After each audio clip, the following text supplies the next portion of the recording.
When did you realize your friends were actually fake friends? Back in my first year of college, I used to have a group of friends, like 7 dudes with me included.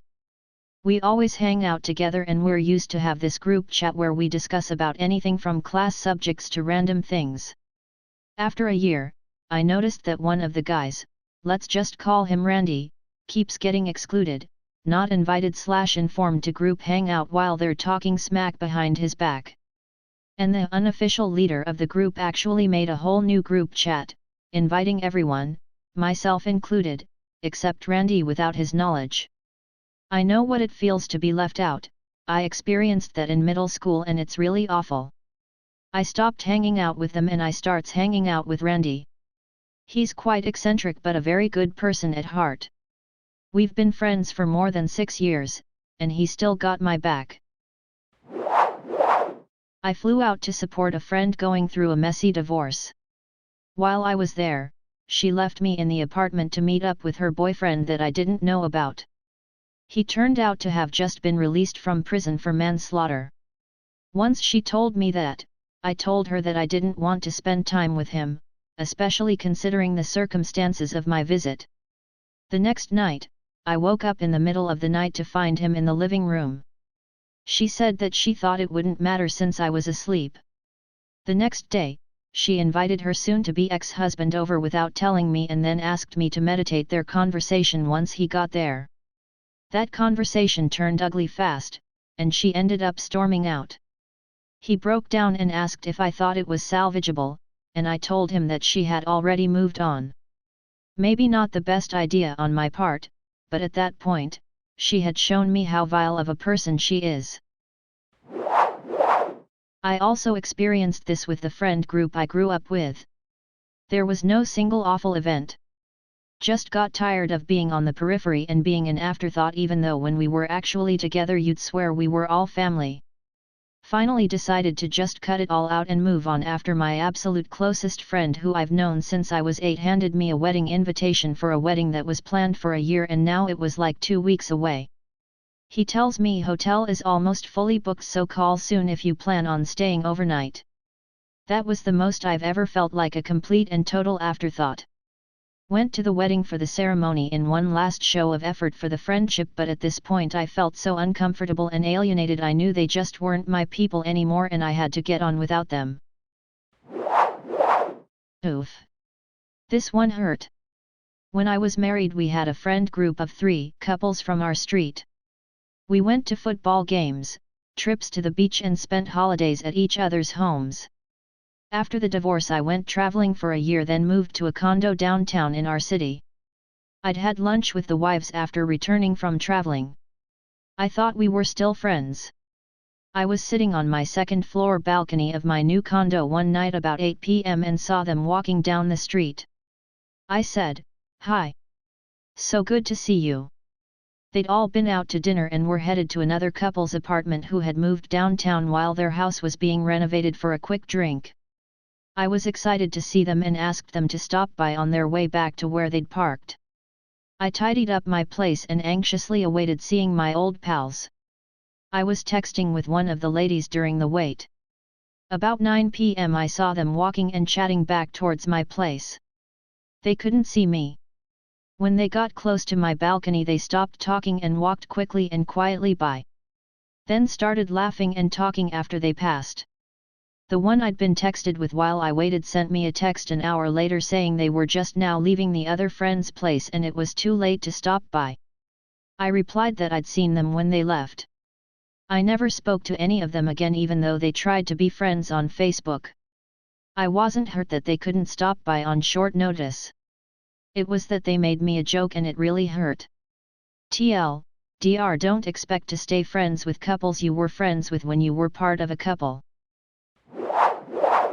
When they abandoned me when I was going through a rough time. When I spent years listening and supporting them. When I have my first true moment where I am not coping and need support, they are nowhere to be seen and bitching behind my back.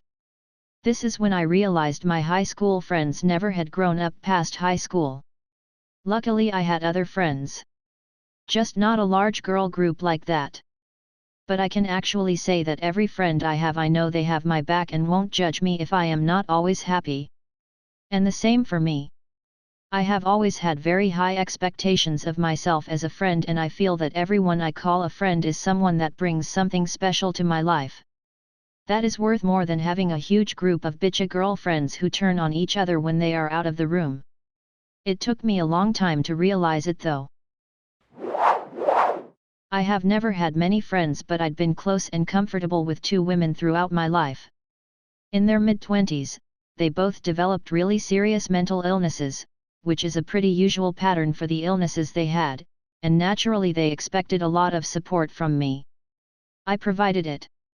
Then one of them went off her medication and started behaving in a terrifying unstable way, bragging about abusing her little brother and husband, and then swinging to desperation and wanting help, but I didn't balk. I just gently, firmly tried to get her back on track with medical help and handled her various drug-taking, husband-abusing, self-harming, career-destroying incidents as calmly as I could. She ghosted me because I didn't indulge her perceptual victim fantasy. She said I was bad for her mental health because I didn't accept her violent behavior. That was rough, but what was worse was the other friend saying that she would rather hurt me by cutting me off than hurt the unstable friend, and she threw in that my ex wouldn't have beat and raped me if I'd been a better partner. So here I am as a grown woman with only one close friendship. But that's with a wonderful person, and the difference in how she treats me is astonishing. Good friends are incredibly valuable. Edit, I can't spell and I don't know what syntax is. When I realized literally just being in the same room as that person made me miserable. It's because the person was extremely self-conscious, to the point that they would overcompensate by putting others down every little chance they had, to make themselves feel above. I kept wondering why they would keep throwing me under the bus for no reason. Like we had been friends for years, why would they treat me like this? It took me years to figure out exactly how bad of a friend they were, no matter how hard they pretend not to be. It took me an entire year of ghosting to stop being friends with that person, because they loved putting me down so much they wouldn't stop calling me, texting me, trying to contact me for a year with no responses because they could not understand how someone could possibly want to stop hanging out with them because they are so perfect. I just kind of realized I was the background friend. People always called me when they had a problem and needed my help with it. My job is the type of job that people seem to think that I love freelance for without pay. So I would constantly get "Hey, how are yous?" followed up with "So I'm having this issue with," job relevant thing. I stopped answering these questions outside of my defined work hours and directed people to my work email with any questions. Apparently that makes me an asshole and I kind of fell off people's radar. I'm not sure how I feel. I'm married, so I mostly just hang out with my husband in terms of people. I also have 2 dogs and 2 horses and I love hanging out with them too. I like to just grab a book and a picnic lunch and ride out with them, find a cool place and just kind of exist. I'm reading a book, the dogs are playing and the horses are grazing. Life is honestly not that bad. Middle school. I hung out with a group who treated me like dog shit. I was always the one getting made fun of, the group punching bag, that sort of thing. I hung out with them because they were the only friends I had. Then I woke up one day and realized they all sucked. So at lunch I went up to them, told them they were all dickheads. I got laughed at, but I went and sat alone.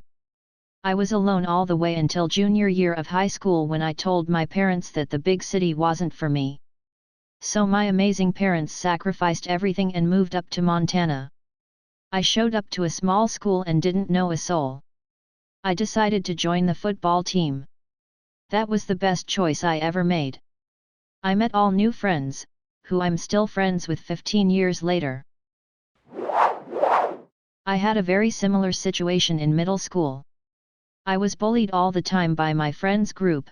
One of them made sure the entire school knew about my crush and it ended up ruining my relationship with her. We were really good friends at the time and they knew I didn't like it, but they continued. I wasn't ever ignored or uninvited to any gatherings, but it was just constant bullying, belittling, which definitely had a lasting effect on my mental health, but I knew they were good people, and soon enough, as time went on, maybe a year or so, they eventually stopped and we're all still extremely close. One of them moved to another city 2 years ago, but the four of us are still extremely close. We quite frequently have 4 a.m. calls and we still bully each other, but this time it's less insulting and targeted at everybody, which is what all best friends do anyways. I hope we're just as close for a long time. Accidentally overdosing on a drug and ending up in the hospital, I reached out and messaged those friends that said, "Message me if you need anything." And when I asked them to do something like feed my cat, check the mail, message my family who don't use internet, or just talk to me, the response was, "Let me know if you need anything." It was as though saying that somehow ignored what I was telling them I need. I learned people say this when they don't know what to say, or don't want to actually do something. Like, "Here I am, in a hospital bed, asking you for that help you said I could ask for. I know that I've helped you, but now that I just need this rudimentary help while I'm being treated at the hospital, no one is there. Not even family. I've gone out and visited friends, hosted events for them, helped them in many ways, and it can be for years. And yet if I ask to be visited or for help, there's nothing. Sometimes they won't even let me know they can't show up for things like my birthday until hours into the party starting time. Some people just want to piggy bank you, dropping figurative social coins into you so that you show up for them, but they may never show up for you. I've spent years talking to someone wondering what it would take for them to ever fucking visit me, to have them literally show up once in over 5 years of a friendship. I feel like an idiot for having invested so much of myself, time, money, and genuine love to realize they do not want to invest even a fraction in reciprocation. We're friends for life now, some have said to me, and we've shared deep things. But it's always in public chat groups and we never converse in private. I've learned some people know how to be emphatic and seem really caring, but often it seems all they really care about is a performative friendship, the sing and dance of a friendship, but when you genuinely want to talk and open up about a conflict, to really ask for help to work through something, it's not what they're there for. They're there for the superficial and entertaining, the positive only, and the negative, whatever it may be, is not what they are there for. I don't know anymore what a real friendship is. I'm left really wondering if I'm the problem. The proverb "if everyone is the problem, then it's you" rings in my head. I must be the problem, because every relationship has similar issues, lack of genuine connection. If I start to open up and share genuine feelings, it's a burden. And most of the time I'm just asking to be heard, nothing more, and I really only do this when it feels like it could be accepted. I'm not opening up relationships like this. You have to wait till rapport feels like it's acceptable to be vulnerable and authentic. But, even when you do, there's the risk that you're not compatible. Or maybe I'm completely wrong and I have a massive issue I need to address that I'm just not seeing. I've been in therapy for a while and my consistent issue is that I'm emotionally confused about my own self. So, TLDR, I don't fucking know. Around the same time that I realized that I wasn't as good a friend as I could have been. It was when I was 29. I spent most of my 20s being really cavalier about my work and career, having no discipline whatsoever, and attracted a group of friends who were similar, and in some ways a lot more extreme than I was. What happened over the course of a few years was that we started playing to a certain work hard play hard, but skip the work hard part archetype. When I was 29, I was beginning to tire of it, and my body could keep up with the irregular lifestyle. When I started talking about this to my friends, I realized that they were more interested in keeping me in that self-destructive loop, instead of actually hearing me out. At the same time, I realized that my one-dimensional portrayal of myself to them in prior years had been less than honest, so I couldn't really blame them. In their eyes, I was not being myself.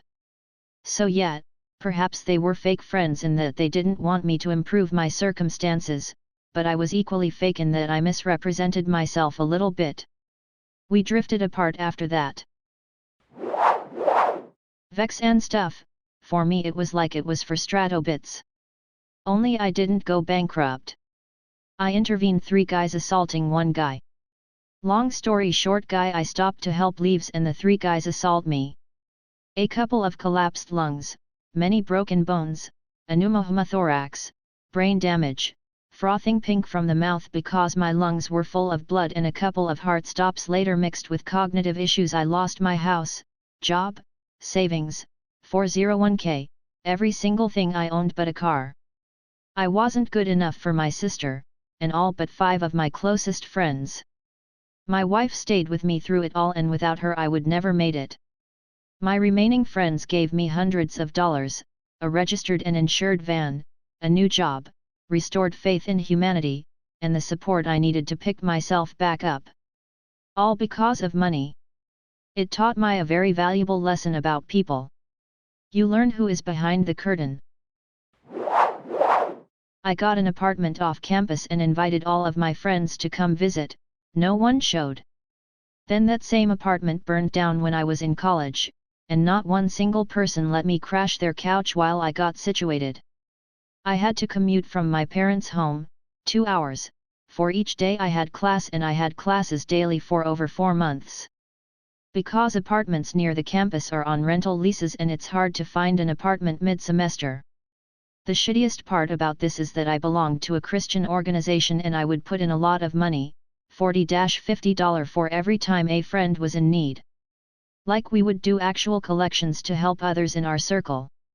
I put in $50 once for a person whose mom had cancer. Meanwhile for me, my home burns down and I lose everything, and those so-called Christians, all of them would go up to me the next day and say, "I heard your apartment burned down," and no follow-ups like, "Do you need anything?" or anything like that. For God's sakes, I was wearing Freddie Says Relax tee and ragged sweats because I didn't have any clothes. Took out an emergency student loan, one of the worst periods of my life. One of my professors was kind, he let me borrow the book for the semester when he knew I had no money to buy extra items, as I was already on financial aid. Yup, that's how I found out. TLDR, I thought I had high social capital in college, and belonged to a Christian organization. Apartment burns down, and not a single Christian person helped. I've had a couple of these, but the one that stung the most was my beat friend who kept me around to feel good about herself.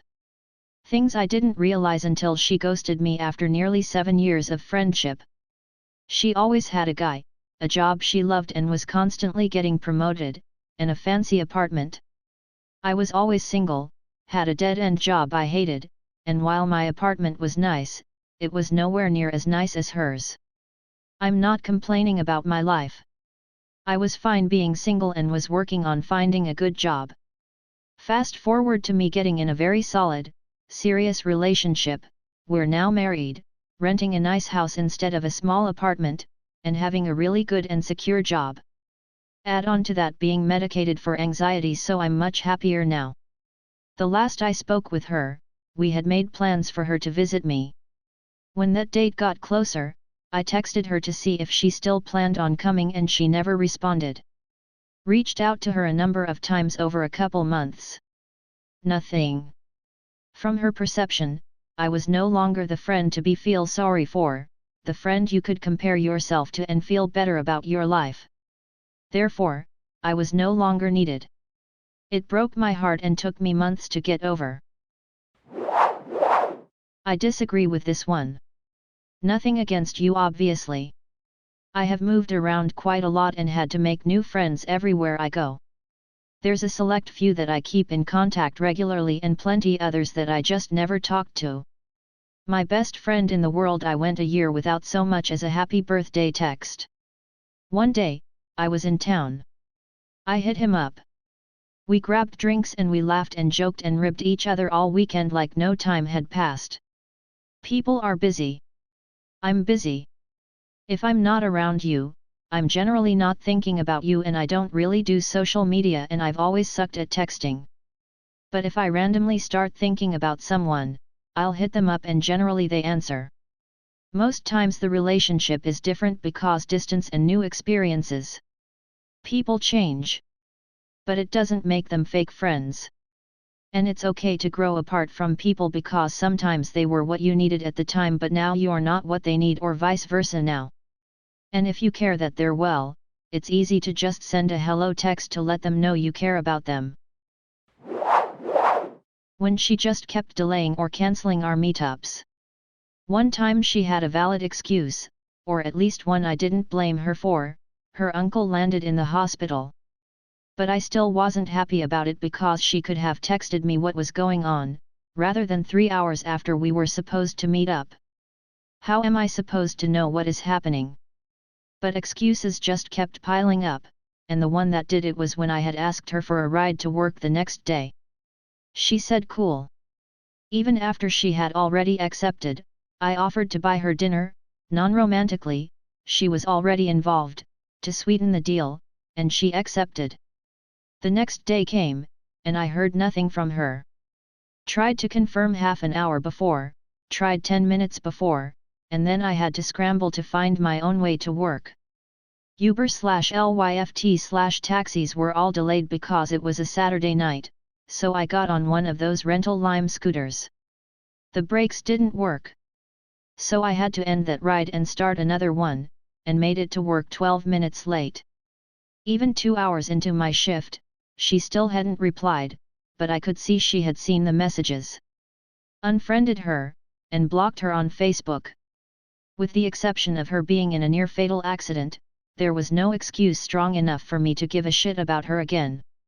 The next day, she tried to test me, but I never opened it, only saw the preview I have no excuse, and mouthed "you're damn right" before I blocked her number and deleted the conversation.